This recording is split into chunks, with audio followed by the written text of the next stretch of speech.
What's going on, y'all? Nick here, coming to you with another video. So I was doing a live video the other day, and a sister had asked me a very beautiful question. She had asked me, outside of Yah, what helped me wake up and come to the truth? I think that's what she said. That's the spirit of what she had said.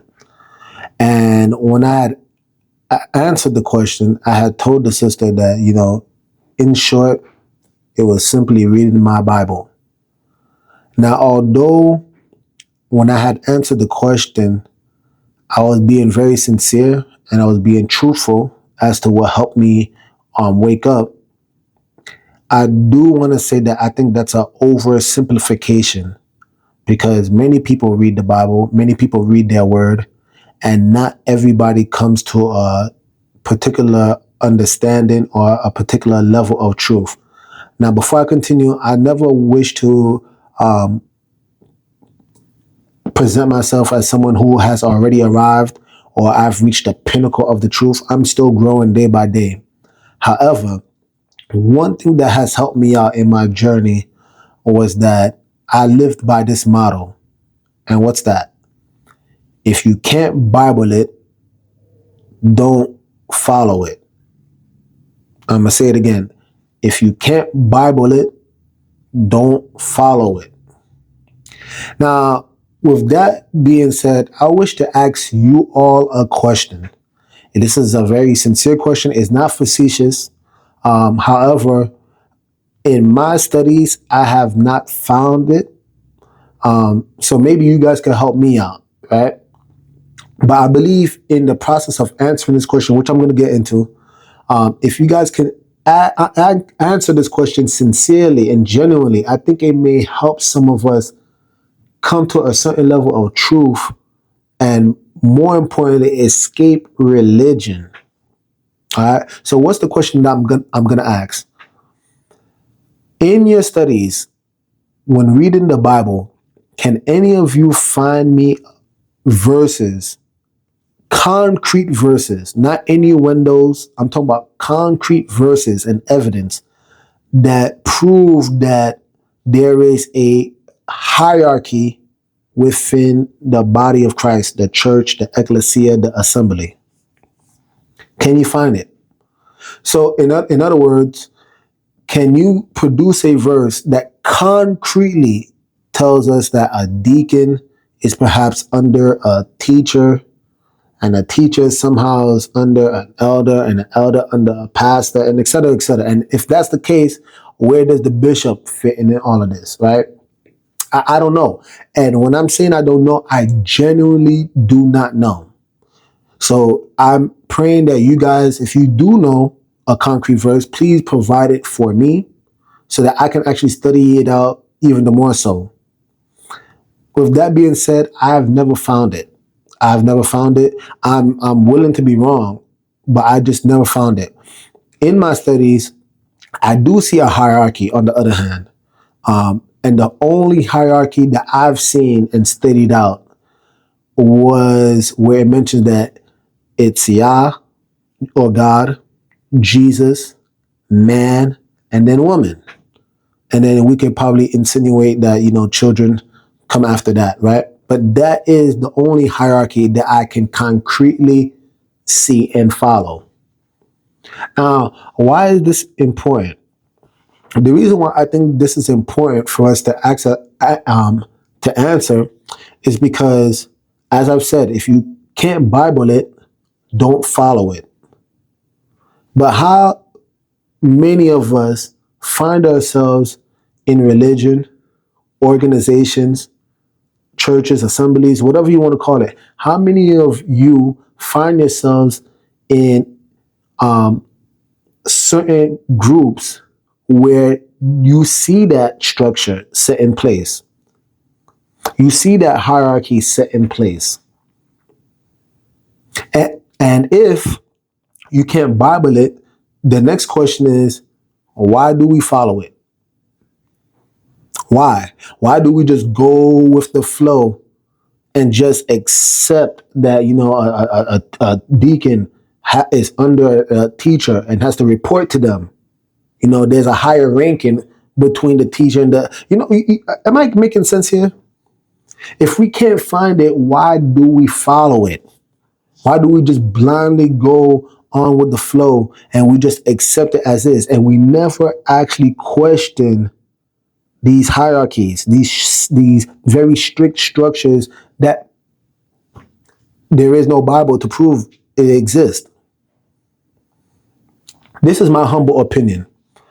In my humble opinion, the reason why I believe it exists is because this is what Israel, the people of Yah, this is what we have always done throughout the angles of time.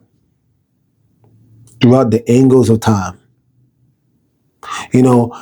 When Israel was following Moses, right? You need to understand that Yah, God, was speaking with the people directly.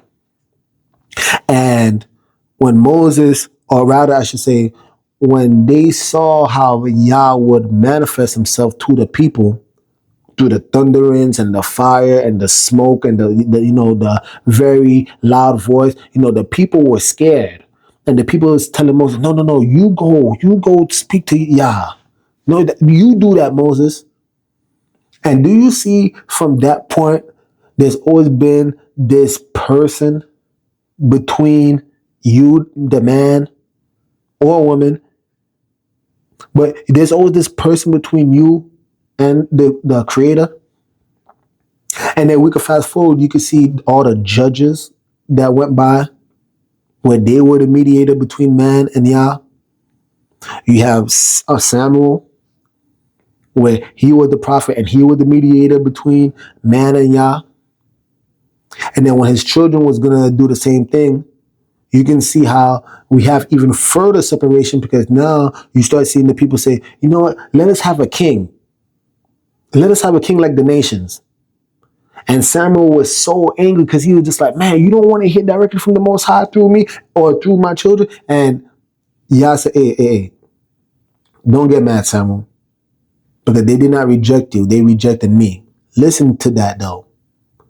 Yah says that action shows that the people reject him, the creator. So now, in my studies, I'm realizing how many times are we continually rejecting Yah, continually putting these barriers between Yah and man. And then now we fast forward to Christ. And what's so beautiful about Christ is that for the first time, he himself is Yah in the flesh. And he becomes that mediator for us. But what's so beautiful about Christ is that he is, as I said, Yah in the flesh. So in other words, Yah said, just speak directly to me, Yah. Speak directly to me. You don't need all these people always in between us. It was always Yah's perfect plan from the beginning. You can see even in the garden, his intent was always to speak with man, Adam, directly. Again, if you guys could produce a verse, and I'm saying this humbly, if you could produce a verse that can show me, that a deacon is under and has to submit, and he, to the teacher, and the teacher to the elder, and then the elder to the pastor, and then again, I still don't know where the bishop falls in. Maybe the bishop is higher than that. I just don't see a clear verse.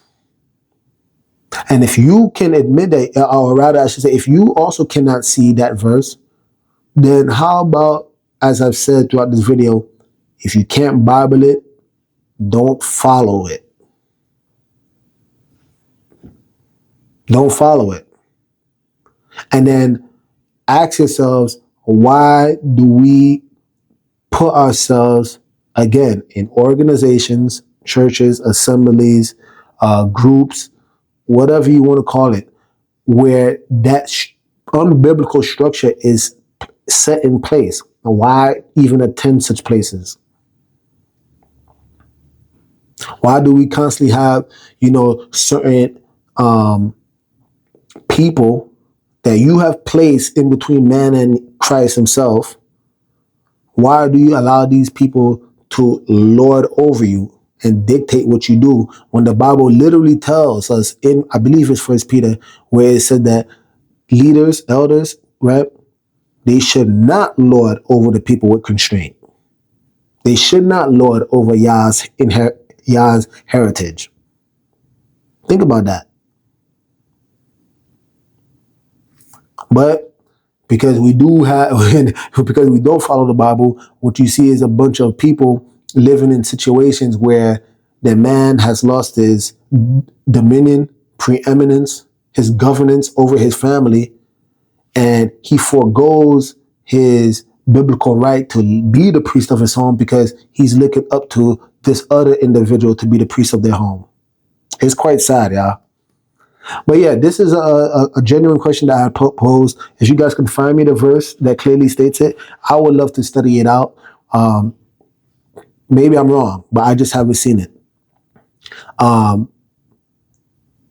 with that being said, I want to finish the video by saying that if you guys are curious as to why religion and certain churches are following this structure that isn't biblically found, how should the church end up looking like then? If you guys are interested in knowing this, please let me know in the comment section down below. I would love to go in a deep dive as to, church hierarchy, if you want to call it that. I would love to do a deep dive and break down how the church should function in this day, time, and hour. Anyway, you guys, if you guys like this video, please like, subscribe, comment down below, do all that YouTube stuff. And with that being said, Nick over and out. The message sent. Jesus is King, y'all.